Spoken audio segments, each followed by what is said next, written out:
Hey everybody, if you'd like to explore what I think is the fragile state of our union, stay tuned for this episode of The Real World Prepper. If you like the content that you see here, please click that subscribe button and the bell notifications and hang on for the ride. Thanks, here we go.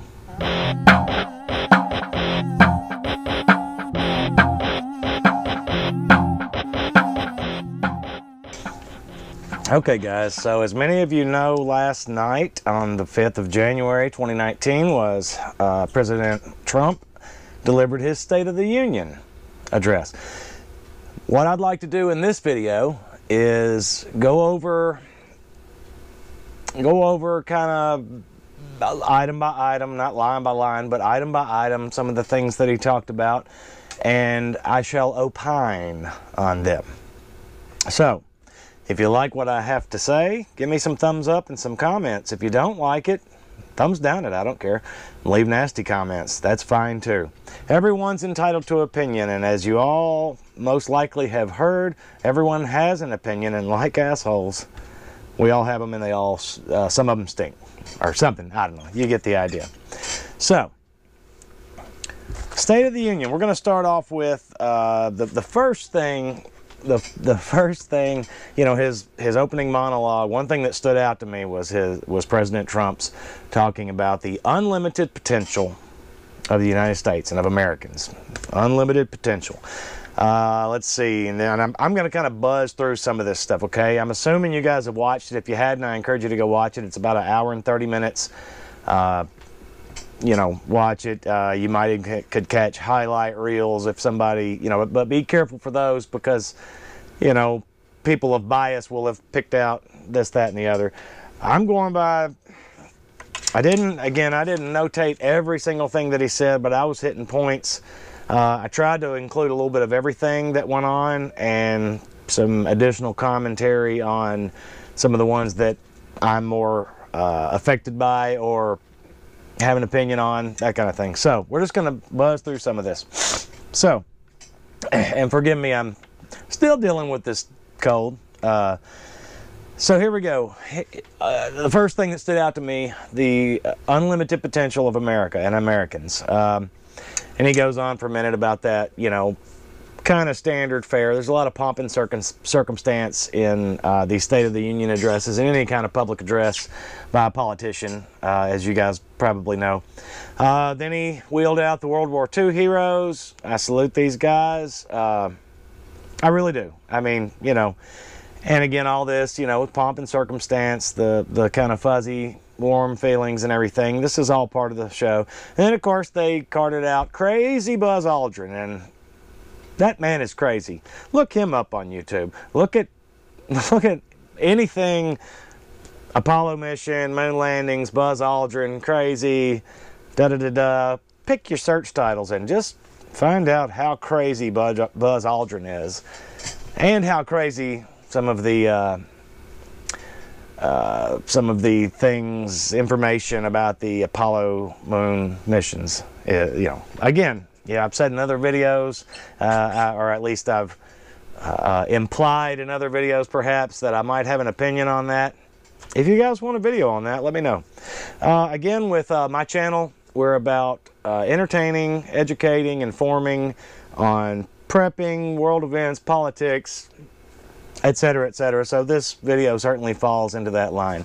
Because in the real world, as a real world prepper, you not only have to go to work every day and pay your mortgage every month and feed your kids and, you know, deal with infirm or, you know, whatever, but deal with sickness and illness and all that kind of stuff. But you also have to pay attention, you should anyway, be paying attention to the world around you. You know, particularly you need to pay attention to your local government, you need to pay attention to your state government, and certainly the federal government, and then world politics. You need to pay attention. Don't be consumed by anything, in my opinion, except for God. I've said that before too.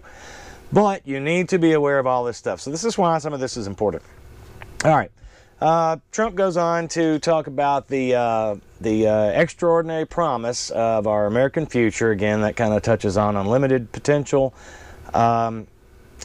He says, our choice is of greatness or vengeance. And I believe he was talking to the Democrats. with some of the vengeful things that they have done. Not to say his administration has been without strong arming some folks, but at any rate, and in my opinion, frankly, the choice is made for many Americans as to whether they're going to choose vengeance or revenge or greatness or taking the high road. You guys probably know my opinions on that if you've watched enough of these videos. Trump says that our economy is the, quote, hottest economy of anywhere in the world.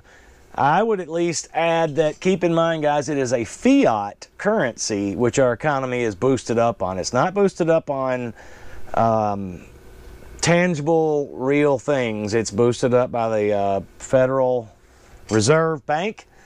And you know, they print money out of thin air, and we have an amazing deficit. And yes, I know that it moves, and there's claims of, you know, well, we've moved the deficit down, or the deficit is in record high numbers, etc. This is all a Ponzi scheme that's going to crash one day if something else doesn't happen that takes precedent and center stage first. So keep that in mind. I know that the news reports, mainstream news anyway, reports that, and take that with a grain of salt, but that our economy, some mainstream news, reports that our economy is on an uptick and has been, and of course President Trump claims that. I'll be real honest with you, I haven't gone and sought out stats to look at this, and I wouldn't even know what stats to look at that would be accurate stats anyway, because I believe they could all be, you know, biased one way or another. He also said that the U.S. is the #1 producer of oil and natural gas anywhere in the world. And the first time in, I believe, 65 years, he said that we are a net exporter of energy. That's great news. That's great news. I hope that's true. That's great news. All this fear we heard about, you know, a few years back about, during the Obama administration, about how our natural fuel resources were, you know, we had, what was it, less than 10 years or less than 40 years or something to that effect. You know, I believe this is all hogwash to keep those barrel numbers, well, to keep them at least where they have control of where they are. If they're either going to be super high or low, or, you know, that's a political tool, if you ask me. Trump quoted saying, the state of our union is strong. I believe the state of our union is a fragile one. Listen, I voted for Trump.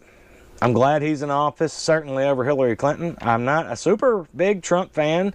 There's a lot of things I do like about him, and there's a lot of things that make me cringe.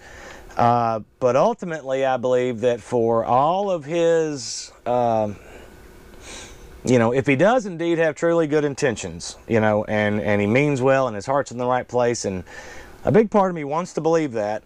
Ultimately, I do believe that he still is just a, you know, a pawn in the game, be it an unwitting one, perhaps. Okay, but I think he's stronger, or smarter than that, rather. And so, I'm just the jury's still out on that for me. So the state of our union is strong. Now, this was followed by the first of several times where USA, USA gets chanted like you're at a college football game or something. He goes on to say that that we are experiencing, as Americans, an economic miracle. But it's a miracle. This was interesting, and I kind of like this. I certainly like the response.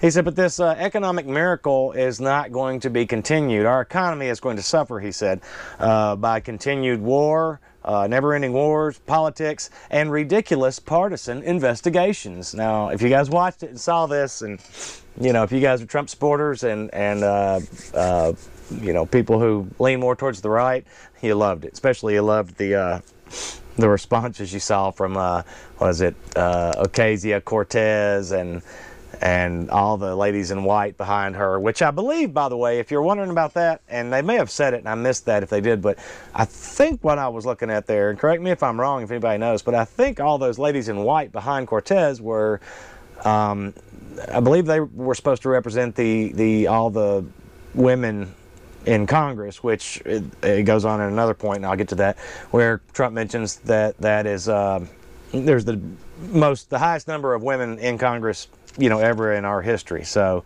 that's a good thing. I mean, you know, let me rephrase that. It's a good thing if they're there because they're qualified and they were the best person for the job, not solely because they're women.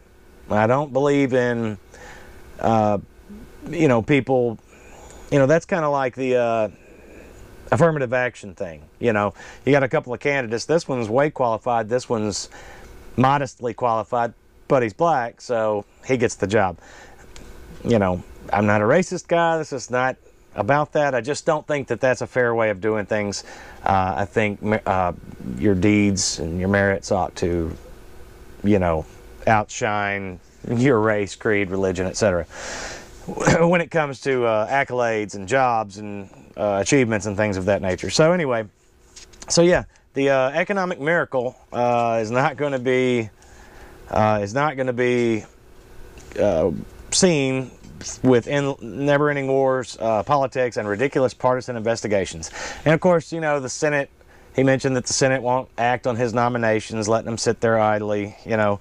Then he brings out the ex-cons, the Alice lady and the Matthew guy, and feel-good stories. Again, pomp and circumstance, you know, and good for them. The stories were great. They sounded, if they were at face value what they were, then sure. I mean, I don't, you know, everybody deserves a second chance, maybe.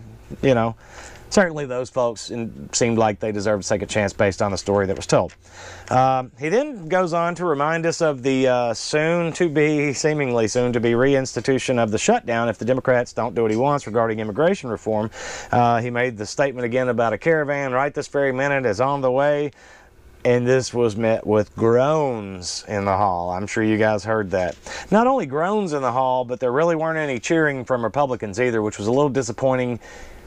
You know, I know a lot of these Republicans don't like Donald Trump, but at the very least, for the party's unity's sake, you know, they should have been there. He said he's sending another 3,700 additional troops to the border regarding this caravan that's on the way. More groans, you know, from those on the left, Ocasio-Cortez and her bunch for sure. It was funny, they sat still for much of the show. He presses on with the same, you know, no one here illegally. You know, immigrants welcome, but they come legally. I agree with that. That is simple policy to me. In the rebuttal by the Stacey Abrams chick, if you guys saw that, or the response, Democratic response, she goes on to talk about, you know, oh, this president puts children in cages, and, you know, come on. I'm going to do a video, I plan to anyway. My intention is to do a video strictly on Abrams' Democratic rebuttal to the State of the Union too, because I found that its own story. So anyway, then he goes on to say, Trump goes on to say that, you know, the elite and the rich and powerful in this country are pushed for open borders while they live in gated communities, you know, with guards and everything. So he goes on to talk about he's going to continue to build that wall. Of course, as you all know, this plan has changed a good bit. Over the last 2 years, you know, it was a campaign promise. We're going to build a big, beautiful wall, etc. And, you know, I wondered then how much of that was going to happen and all that kind of stuff. So now he's talking about those see-through slatted steel sections. I'm sure you guys have seen them, you know, that they're going to put up. And he mentions that specifically, not just an ordinary concrete wall, but we're going to put this up. So he's selling it. I get it. I don't know if that's better. I don't know which is better. Doesn't, you know... it's neither here nor there, I guess.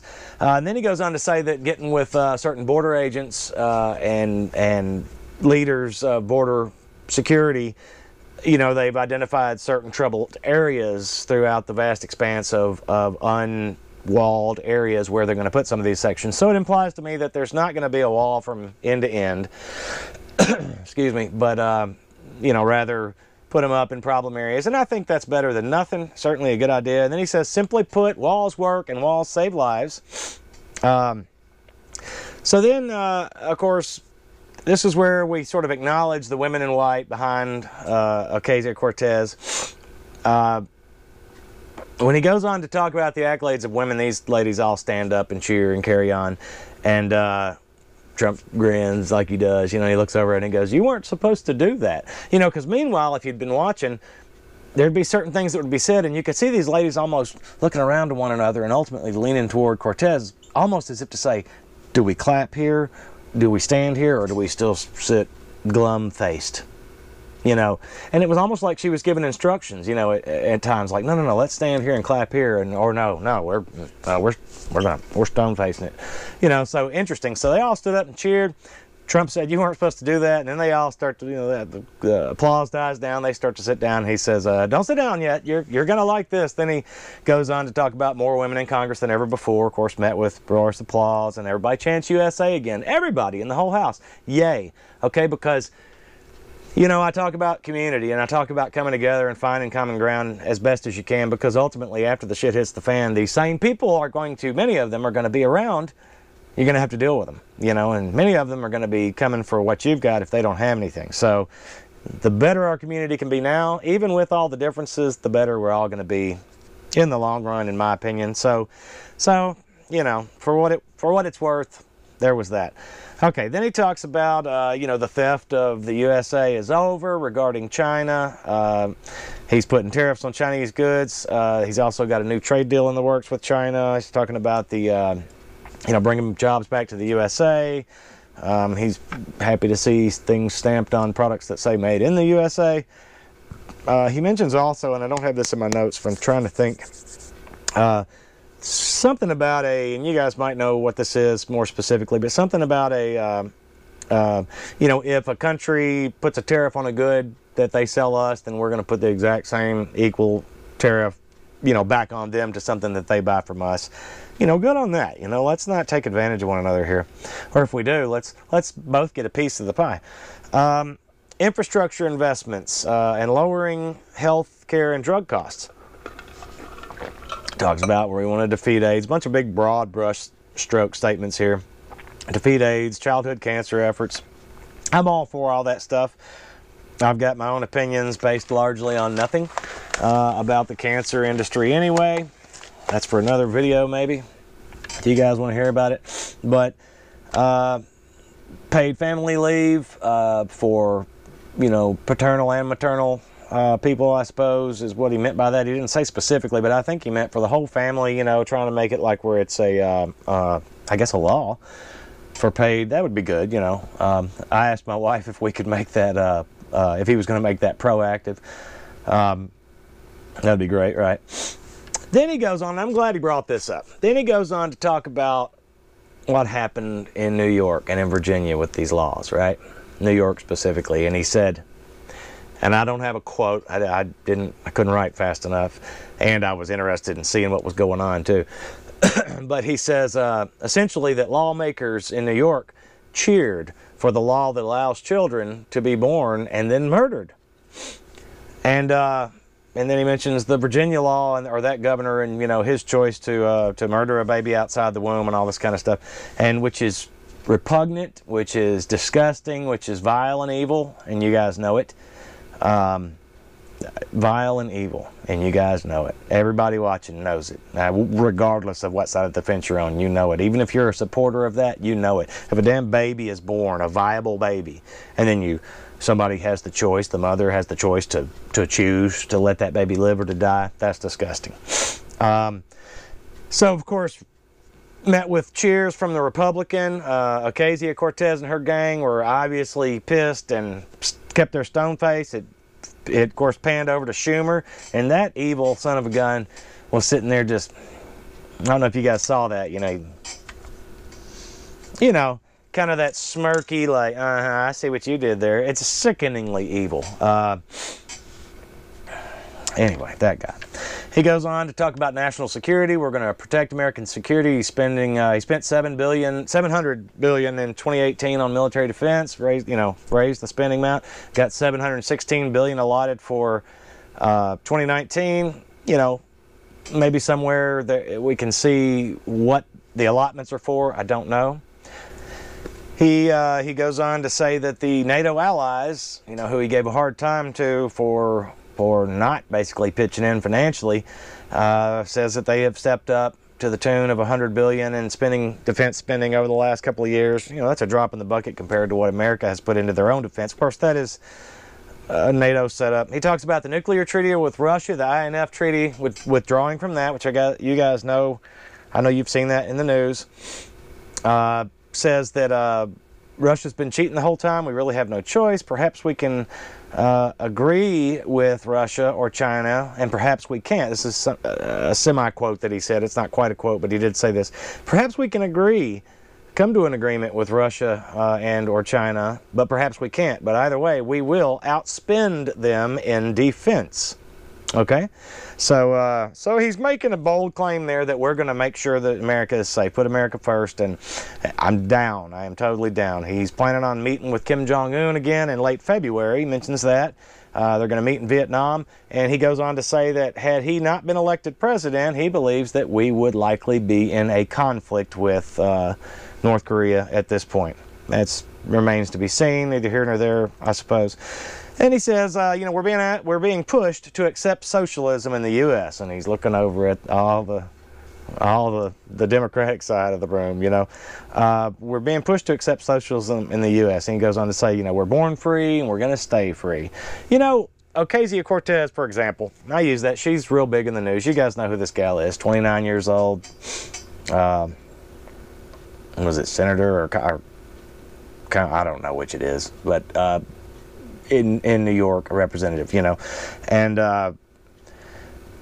she is a self-proclaimed Democratic socialist, you know, so there's no big secret to this stuff, you know. And he says America will never be a socialist country. Well, I fear that it may be too late.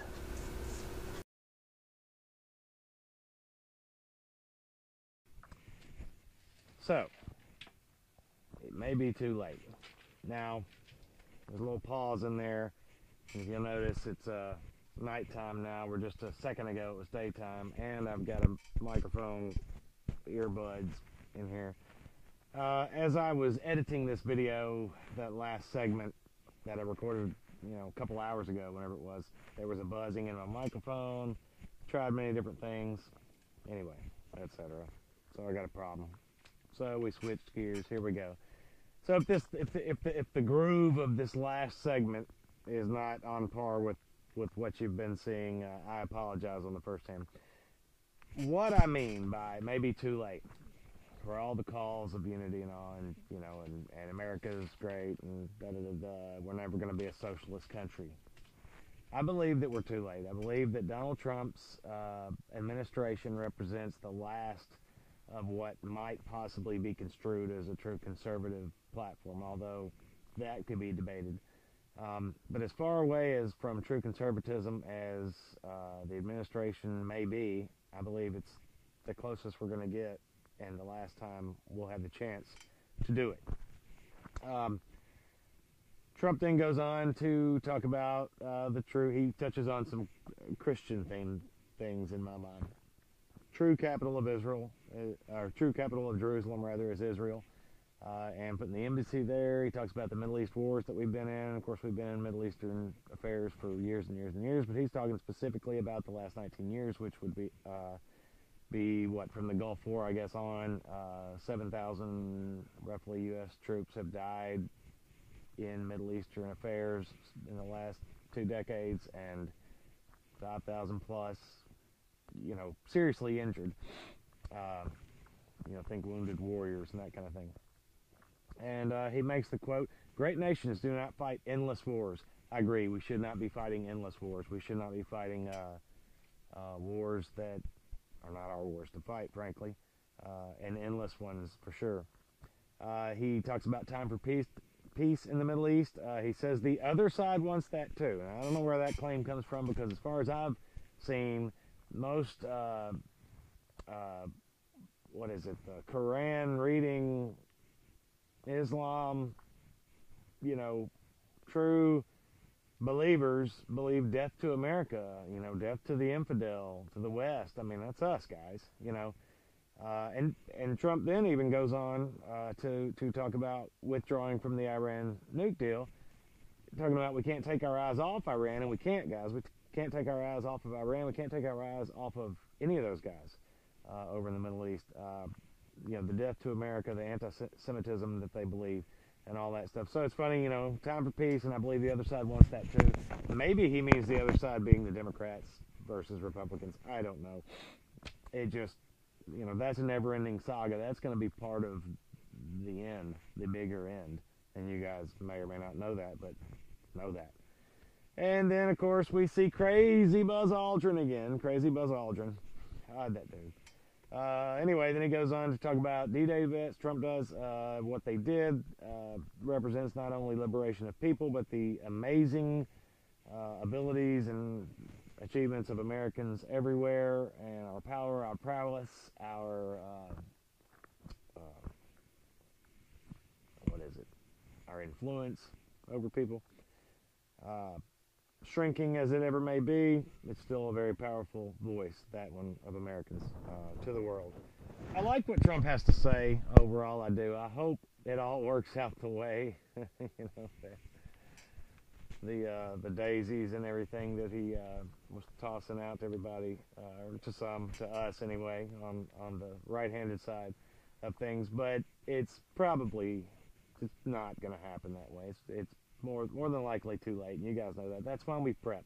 It's why in the real world we prep. We pay attention to our news, to our world around us, and we live our daily lives, but we prep. We prepare because I don't want to be caught with my pants down, guys, and I know you guys don't either. Trump then essentially closes out the speech. Essentially, the most extraordinary nation ever, America, USA.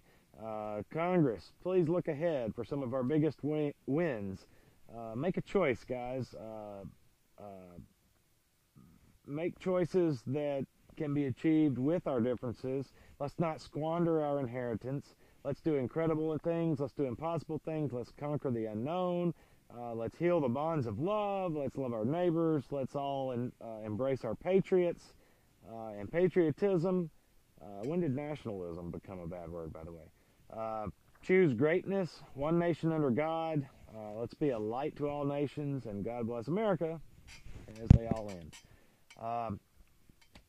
So there you go. In a nutshell, that was the State of the Union, the fragile State of the Union. You know, it was a bunch of pomp and circumstance on the one hand. I liked a lot of what Trump said. I especially liked that he just doesn't take any crap from these that oppose him, whoever it may be.